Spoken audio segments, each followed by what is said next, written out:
Hi everyone, नमस्कार। अर्चनाज art of cooking या चॅनलमध्ये तुम्हा सर्वांचं मनापासून खूप खूप स्वागत आहे। तर आज आपण अगदी साध्या सोप्या पद्धतीने बांगडा फ्राय बनवलेला आहे। अगदी कोणतंही कोटिंग न करता फक्त मसाल्यामध्ये हे बनवलेले आहेत। तर तुम्ही पाहू शकता किती छान असे हे झालेले आहेत आणि याचं कोटिंग सुद्धा किती सुंदर असं आहे। तर तुम्ही सुद्धा हे अशा प्रकारे झटपट होणारे बांगडा फ्राय नक्की करून पहा। आज आपण बांगडा फ्राय बनवणार आहोत। या अगोदर सुद्धा आपण बांगडा फ्रायची रेसिपी पोस्ट केलेली आहे, तुम्ही पाहू शकता। पण आज आपण अगदी त्याला कोणतंही कोटिंग न करता फक्त मसाल्यामध्येच आपण फ्राय करून घेणार आहेत। तर ही हा बांगडा फ्राय अगदी झटपट असा होतो। चला तर रेसिपीला सुरुवात करूया।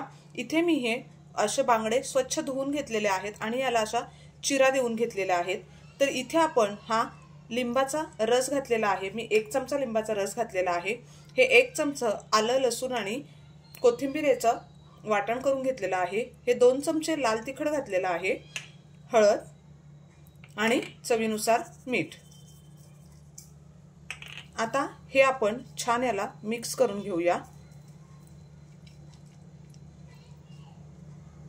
तर हे पहा, आपलं हे कोटिंग करून झालेलं आहे आणि आता आपण हे 10 ते 15 मिनिटं साइडला ठेवूया।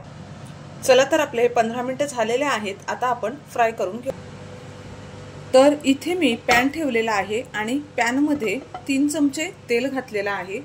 आता आपण याला कोणतेच पीठ किंवा काहीच घालणार नाहीयेत आणि अगदी मसाला लावून फक्त आपण याला असं जो लावलेला मसाला आहे त्यामध्येच हा अशा प्रकारे फ्राय करून घेणार आहे। आणि यावर झाकण ठेवूया।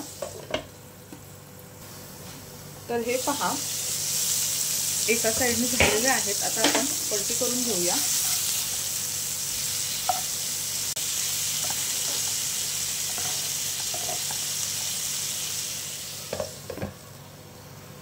तर हे पहा, अगदी सुंदर असे आपले फिश तयार झालेले आहेत। कोणतंही कोटिंग किंवा काहीच न करता फक्त मसाले वापरून आपण बनवलेला आहे। तर हे पहा, अगदी सुंदर असे हे फिश तयार झालेले आहेत आणि अगदी झटपट असे झालेले आहेत। आणि शेअर करा, चॅनलला सबस्क्राइब करा, बेल आयकॉन हिट करा, म्हणजेच येणाऱ्या नवीन व्हिडिओचं नोटिफिकेशन तुम्हाला मिळत राहील।